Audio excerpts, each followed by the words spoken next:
गवाह से यार तू तेरे इश्क दा निकलिया बेवफा तू अखा किसे होर नाल लाइया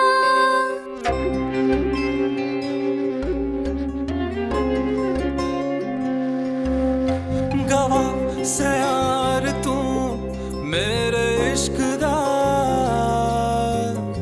निकलिया बेवफा तू अखा किसे होर नाल लाइया सदा मैं मने तू मेरा ते मैं तेरे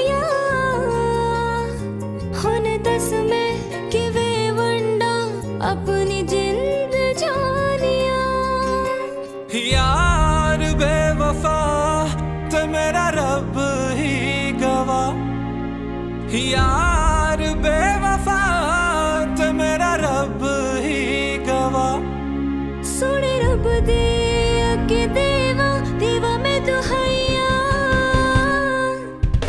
दुहाइया दुहाइया दुहाइया देवा मैं दुहाइया ستار با دخترم باش ازدواج کرده شاهمیر. من نمیفهمم داداش ستار چرا این کار کرد؟ من که از اول گفتم که پای یکی دیگه در میونه. اون دختری که خیلی با کلاس و مغرور و افاده‌ای بود آخه چطوری از این خوشش اومده؟ حالا که همون دختری با کلاس و مغرور شوهرمو ازم گرفته. آخ آبده 100 بار بهت گفتم مراقبش باش ولی به حرفم گوش ندادی دختر. من چه میدونستم؟ فکر میکردم تمام عمرش خدا رو شکر میکنه که شما منو بهش دادین. اون بی غیرت از پشت بهت خنجر زد. چرا مامان؟ چرا منو دادی به این؟ چرا دادین به این آدم؟ چرا با دست خودت زندگیمو تباه کردی؟ چرا منو دادی به اون آدم بی سواد و احمق و زشت؟ مگه اون کیه که اینجوری دور برش داشته؟ چرا منو دادی بهش؟ چرا تنها ولم کرد و رفت؟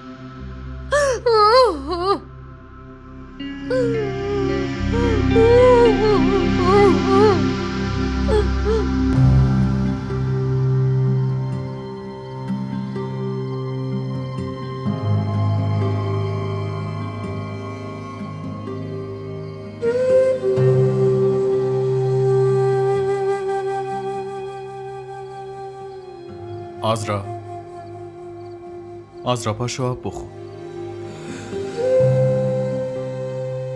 من بچه‌تو اذیت نکردم، فقط داشتم نازش میکردم. اگه بچه داشتم حتما شبیه اون میشد. آزرا منم خضر پاشو آب بخور.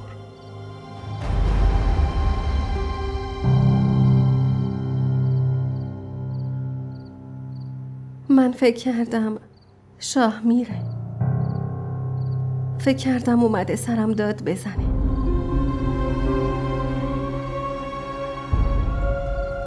بیا آب بخور.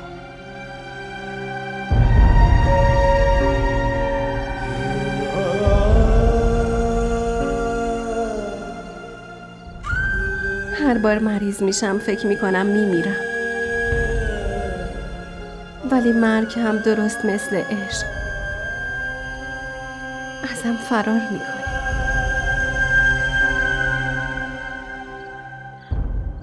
من شاهمی رو طلاق میدم. اون تو رو طلاق داد؟ شاهمیر نه، من اونو طلاق دادم. همیشه مردا زنا رو طلاق میدن، این دفعه زن طلاق داده. ولی این طلاق نمیشه. طلاق دل همین جوریه. تو بازم برمیگردی پیشش؟ نه، اون اولا خیلی عاشقم بود، الان فقط به خاطر حرف مردم نگهم داشته، ولی دیگه بهش نیاز ندارم. من عشق میخوام، نه صدقه. هرچی شده خیلی اشتباهه. ولی شاهمیر خوشت بیاد یا نه؟ نباید با دامادتون مثل نوکر رفتار کنی. آره راست میگی، راست میگی. اما آخه فقط تقصیر مامانه.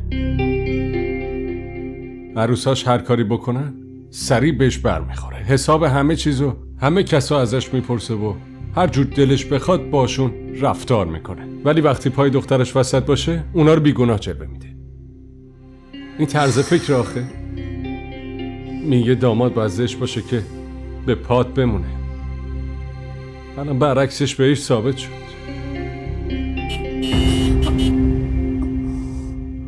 یعنی کیه؟ آره صدای ماشینه. ببینم کیه. آره برو.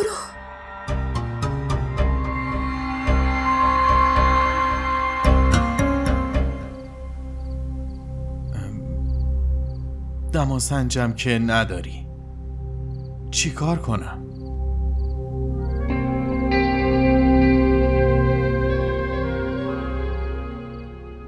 پس یه کاری کن. این قرصو بخور. چیزی خوردی؟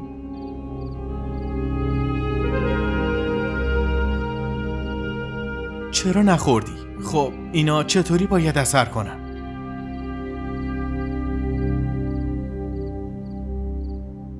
پشت سرت یه دونه بیسکویته، میشه بهم بدیش؟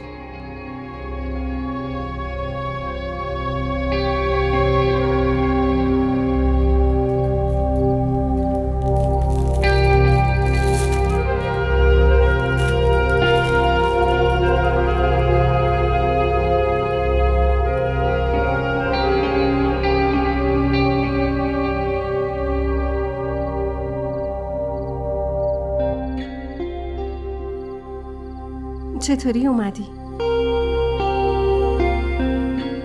خب مثل همیشه. هرچند برام مهم نیست اون چه فکری میکنه. یه بار دیگه هم فکر کن. اگه واقعا اونو از قلبت بیرون کردی من پشتت وایسادم و تا آخرشم باهاتم. بهت قول میدم. و اگه بگم که واقعا برام فرقی نداره چی؟ اون وقت برای منم هیچ فرقی نداره.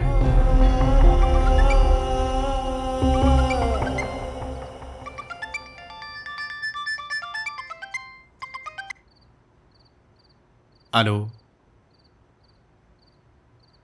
بذار بیاد، برام مهم نیست.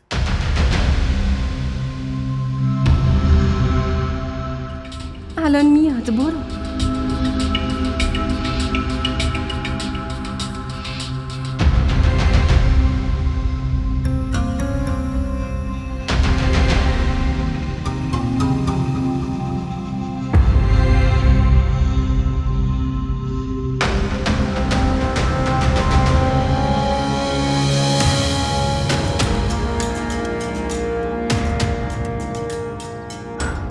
آسرا ببینم این کی بود؟ هیچ کس. زن داداش کی اومدی؟ من دارم ازت میپرسم اون کی بود؟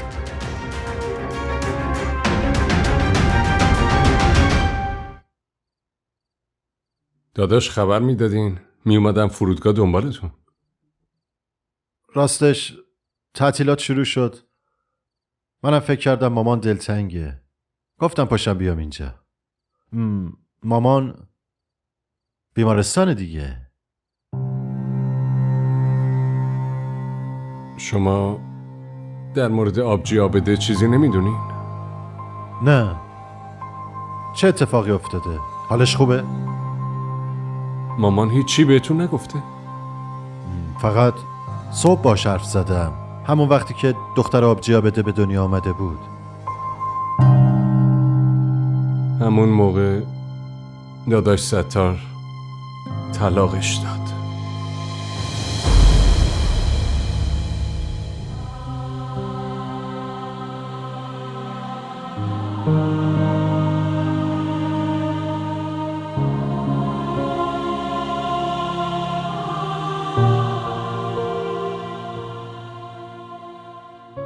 من که از همون اول بهت گفته بودم آزرا، هرچی تو مظلوم باشی و تحمل کنی اینا بیشتر بهت ظلم میکنن. من نمیدونم باید چی کار کنم. کجا برم؟ از کی کمک بخوام؟ این فرشته در لباس انسان کی بود؟ ممکنه واسه کمک به تو اومده باشه؟ زن داداش چی میگی؟ من دارم حرف حساب میزنم. اگه یه تکیه‌گاه محکم پیدا شد و به طرف دست دراز کرد، اون وقت تو هم باید دستمونو بگیری. نه من همچین چیزی نمیخوام. این کارو نمیکنم. مردم که در هر صورت حرف در میارن، ولی نمیخوام شاهمیر بگه که هر کاری با هم کرده حقم بوده. آخه کدوم مردم کدوم شاهمیر؟ این دوتا اسمی که گفتی هیچ کدومش همدم تنهایی تو نمیشن آزرا. ببینم به خاطر اینا یه همچین آدمی رو از دست میدی؟ اینا به جز غم و غصه و تنهایی هیچی بهت ندادن.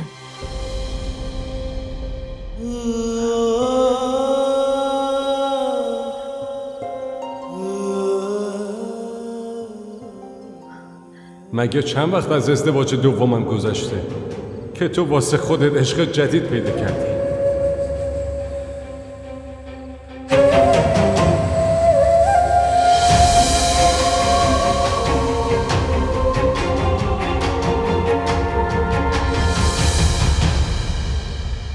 چیه؟ تو دیوونه شدی؟ میخوای سرتو به باد بدی؟ با این حماقتت ممکنه خون به پا بشه داداش. داری میخندی؟ خل شدی؟ بی توجهیشو نمیتونی تحمل کنی؟ دقیقاً برعکس، اون به هم توجه میکنه.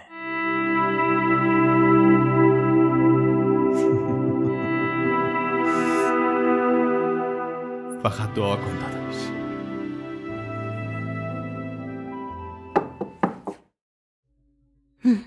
شنیدی این شوهر آبجیابده اونو طلاق داده؟ البته حقش بود با اون اخلاق و رفتارش. قیافه ستایشون دیدنی بود. فکر کردن هرچی بخوان همون میشه. چه کارایی که با شما نکردن.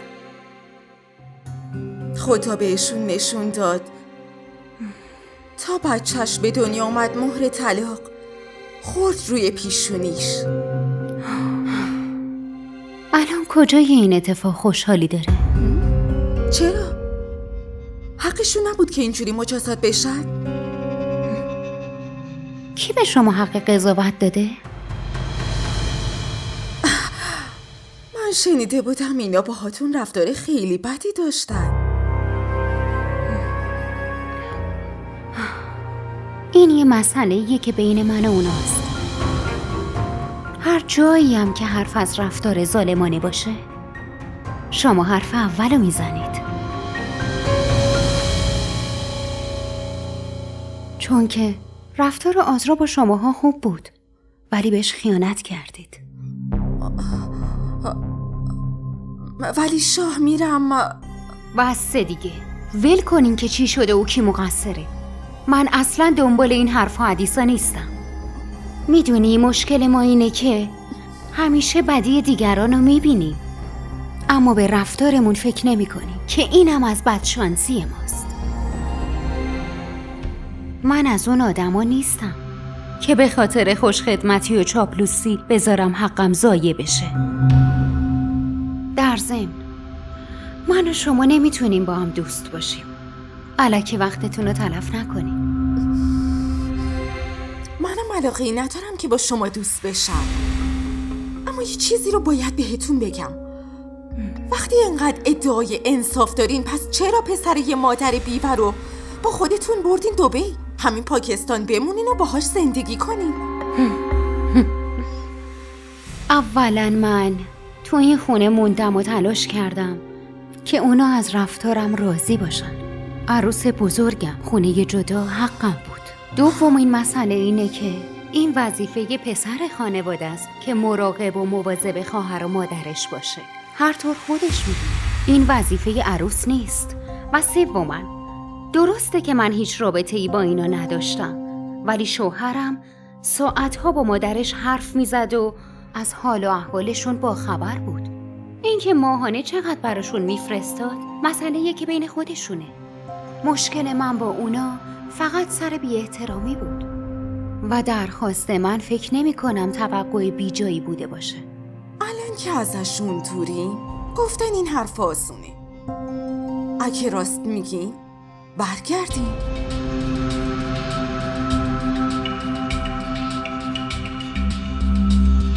ما را در شبکه‌های اجتماعی دنبال کنید.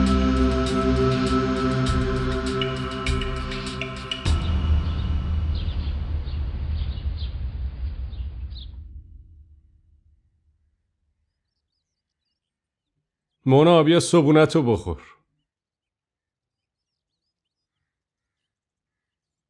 چای خوردم. گرسنه نیستم.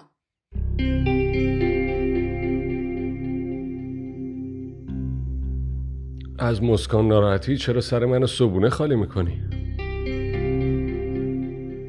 زن دوم بودن انگار گناه بزرگیه. تو سرنوشتت حقارت نوشتن. گاهی حسرت اون همدردی رو میخورم که مردم باز را میکنن. پس برای تو عشق من کافی نیست؟ گاهی تنها یه عشق کافی نیست. گاهی محبت و همدلی اطرافیانم مهمه. واقعا؟ ولی برای من عشق تو کافیه. واسه همین میری دست اونو میگیری و از پارک میاریش. اون میخواد بچه تو رو بکشه و تو منو ساکت میکنی. مونا لطفاً، چند بار بهت گفتم آزرا اونجوری نیست که تو فکر میکنی. سوء تفاهم شده. الان کم ذهن خودم درگیره که تو هم آخه نمیدونم تو چرا هیچ وقت منو درک نمی‌کنی. چرا؟ چی شده؟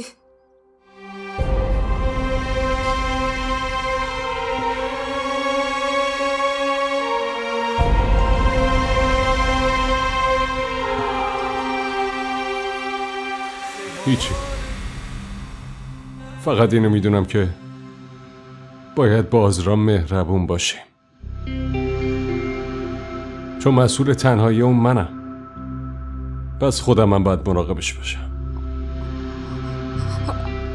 حداقل بگو که تو چه احساسی بهش داری؟ این احساسو دارم که نباید بیشتر از این بهش ظلم کنیم. همین. بفرما.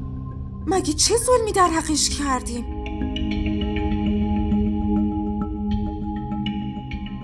مونا چیزیو که باید میگفتم و میفهموندم بهت گفتم. یه چیز دیگرم فراموش نکن. من هیچ وقت آزرا رو ول نمی‌کنم. هیچ وقت.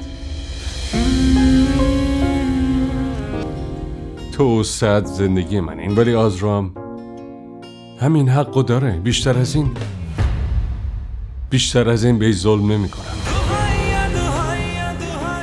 امیدوارم که درکم کنی.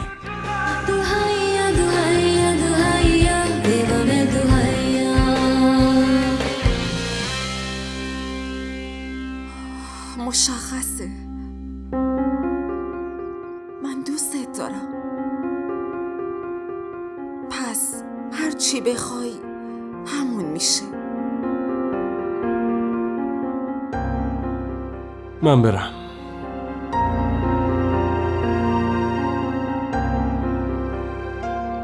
ممنون. خداحافظ.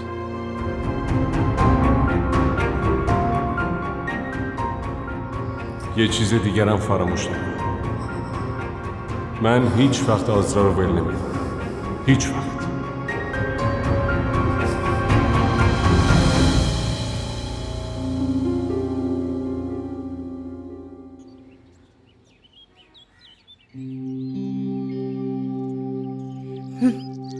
چه عجب جلو آینه وایسادی.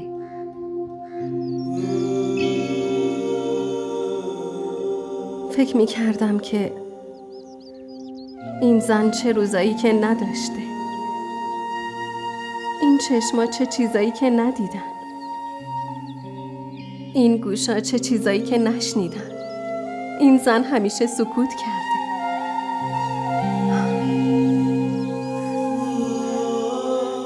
و این موها که دست نوازشی روش کشیده نشده. ای بابا،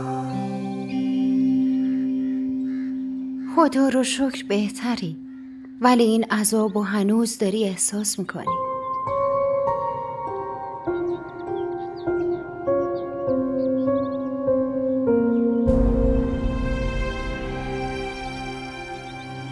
چطور احساس نکنم؟ با تمام قلب و روحم احساسش میکنم. پس عذاب دادن به خودتو تمومش کن. امروز حرفای خیلی عجیبی میزنی. به نظرت دوست داره؟ اگه داشت که با مونا عروسی نمی‌کرد. در مورد خضر حرف میزنم.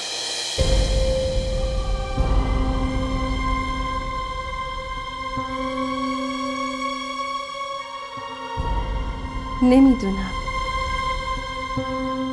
شاید داره. تو مطمئنی؟ کسی که عاشق شده باشه عاشقای دیگر رو میشناسه. پس بهت ابراز علاقه کرده. نشون داده. عشق همینه. وگرنه دوست دارم و هر کسی میگه. اون مرد غریبه است. نسبتی با هم نداره. باهاش نسبت پیدا کن. یادته؟ یه شعری و همیشه برام میخوندی. جز دستان تو چه کسی خواهد نوشت؟ سرنوشته این زن خسته غمگین را. من نمیتونم، حتی بهش فکرم نمی کنم.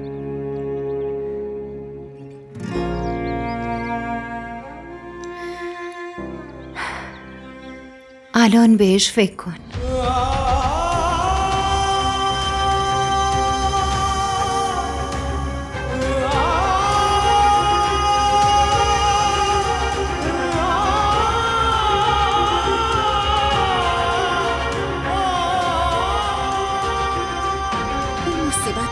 کجا اومد؟ اگه شاهمیر به این بهانه دوباره باز را نزدیک بشه، این همون چیزیه که ازش میترسیدم و خواب خوش رو ازم گرفته بود. ولی سعد بزرگترین برگ برندمه. من مادر بچه شاهمیرم، ولی آسرا اون هیچی نداره. اما تو این دنیا همه چیز ممکنه. اگه به گفته آسرا شاهمیر بچه‌مو ازم بگیره و منو طلاق بده چی؟ بعدش چی کار کنم؟ من یادمه شاهمیر چقدر دیوونه یاسرا بود. میگن مردا عشق اولشون رو فراموش نمی کنن.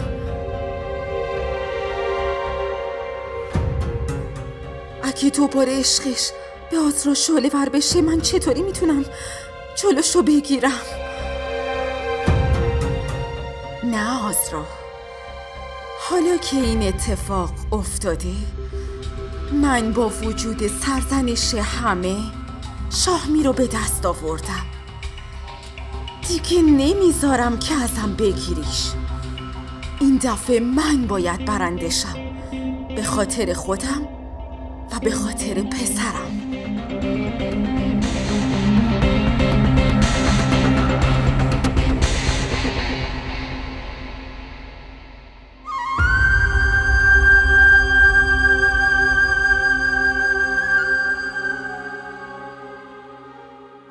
خدایا هر مشکلی که داشتم از تو کمک خواستم. هر ناراحتی که داشتم از تو گله و شکایت کردم. ولی دیگه به اندازه کافی آزمایش شدم که الان توی دلم صبر عجیبی دارم. چه روزایی که واسه برگشتن شاهمیر اشک ریختم و التماست کردم، ولی وقتی دیروز بهم گفت که منو ول نمیکنه و به خاطرم هر کاری میکنه، نمیدونم چرا اصلاً برام مهم نبود. ولی از یه چیزی خیلی ناراحتم. شاهمیر که میخواست ازدواج کنه چرا منو فریب داد؟ چرا با دوستم بهم خیانت کرد؟ خدایا بهم صبر بده، بهم نیرو بده، کمکم کن که قوی باشم.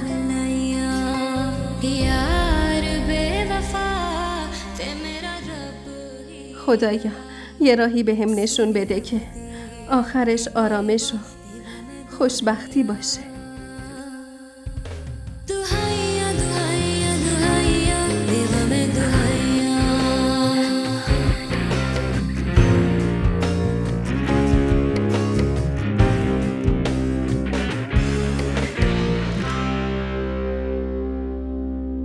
اگه از اینجا رفتم توی یه جای قشنگ، توی دل طبیعت خونه میگیرم. یه جایی که پر از آرامش باشه و صدای پرنده ها رو بشنوم. هرچی که میخواد بشه، ولی آزرا رو راضی میکنم که با من بیاد.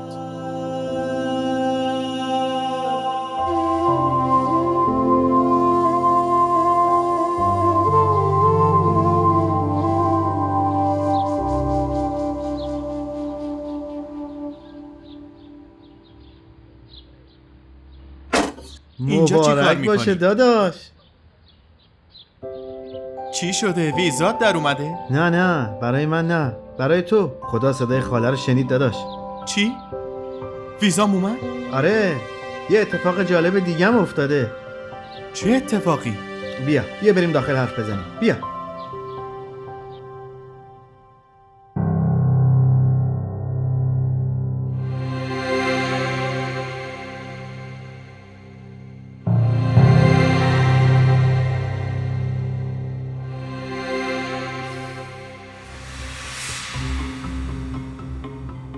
از بالا اومدی؟ آزرا بهت تیکه انداخت و راحت شد؟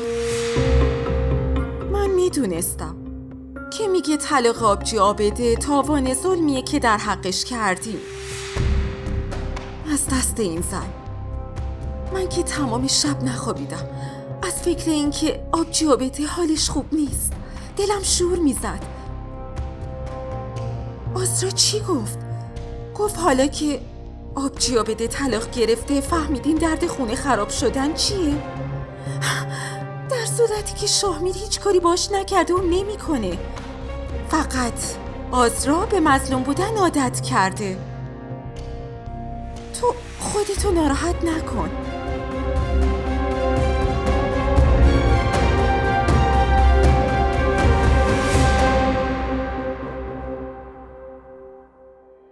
اون درست میگه. ما باید کنارش میموندیم. اگه درکش میکردیم این بلاها سرمون نمیومد. تقصیر ماه.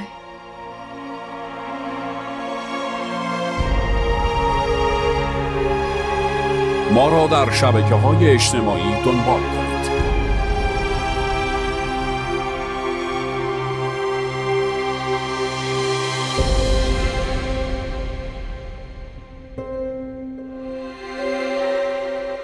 راستشو بگو، تو مطمئنی دیگه؟ آره بابا، من مستقیم از سفارت اومدم که این خبر خوشو بهت بدم. بگم ویزات اوکی شده. راستش مامان زنگ زده بود بهم. گفت ماشین اکبر ترور شده. هر سه برادرها با 2 محافظشون با هم بودن. همه با هم دیگه. جوری بهشون حمله شده که در جا کشته شدن.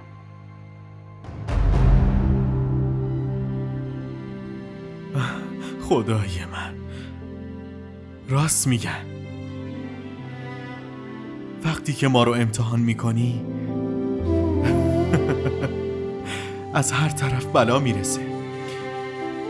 وقتی هم که تموم میشه همه چی با هم درست میشه. پس تو آماده رفتن باش.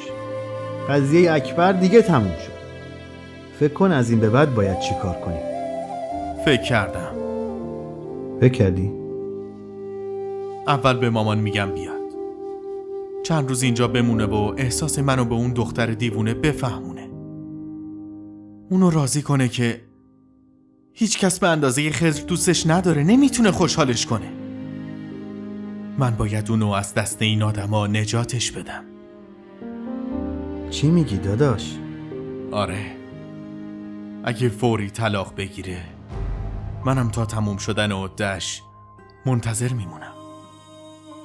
بعدم عقدش میکنم و میبرمش پیش مامان. هرگز نمیتونم بین این ظالما ولش کنم. اون که به جواب رد داده، چطوری راضیش کنی؟ اینو بذار به عهده من و مامان. یه جوری راضیش میکنی.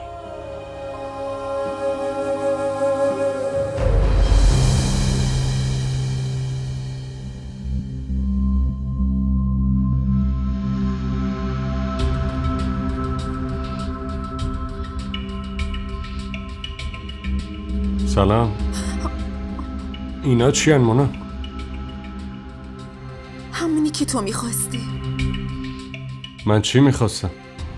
همین که بریم خونه خودمون زندگی کنیم. فکر کنم الان وقتشه.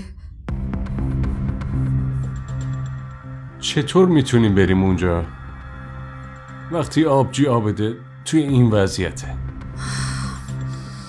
واسه همین میگم مسکان اومده تو اتاق خودش، هنام که تو اتاق مامانته. آبجی آبده با بچه‌هاش کجا بمونن؟ بچه‌ها کوچیکن، جای زیادی لازم دارن. آره اینو که درست میگی، اما تا وقتی داداش شاه نواست اینجاست نگرانی اینه نداریم که مردی توی خونه نیست. یه کاری میکنیم. سعد و ماهی رو هر روز صبح میاریم اینجا و میریم سر کار، عصر برمیگردیم اینجا. فقط شبا میریم خونمون. اگرم دوست نداری خب ماهی و سعد رو میذاریم خونه. بعد از کار مستقیم میرم خونه و سعد رو حاضر میکنیم و تو که برگشتی با هم میایم اینجا. ببین بچه ها فقط میومدن دیدن مادر بزرگشون، ولی الان که نمیتونن همش روی زمین بخوابن که باید اتاقو بدیم با آبجی آبده.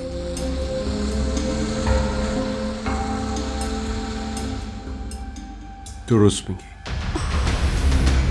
خیلی خوب، یه چند دقیقه دیگه میریم. بگو کمکت کنه وسایل رو ببریم بیرون. من لباس عوض کنم، زود میام پایین.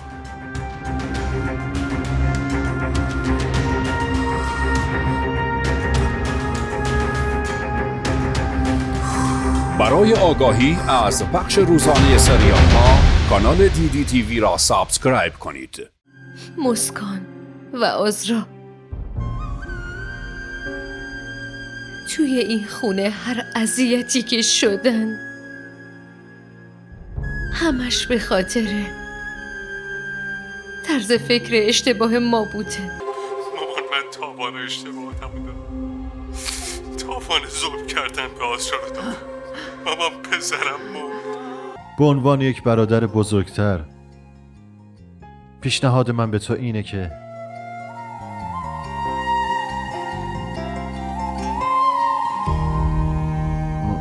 خودتو از بند شاهمیر رها کنی.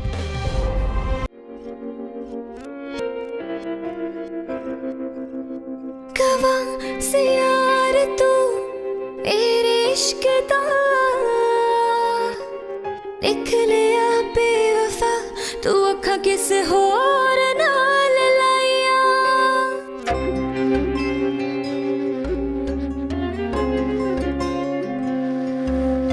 गवाह से यार तू मेरे इश्क दा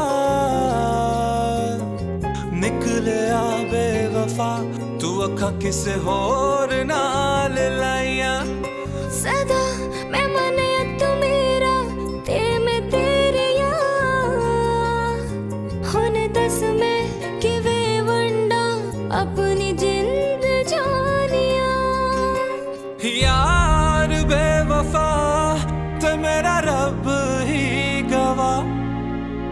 यार बेवफा ते मेरा रब ही गवा सोने रब दे अगे दे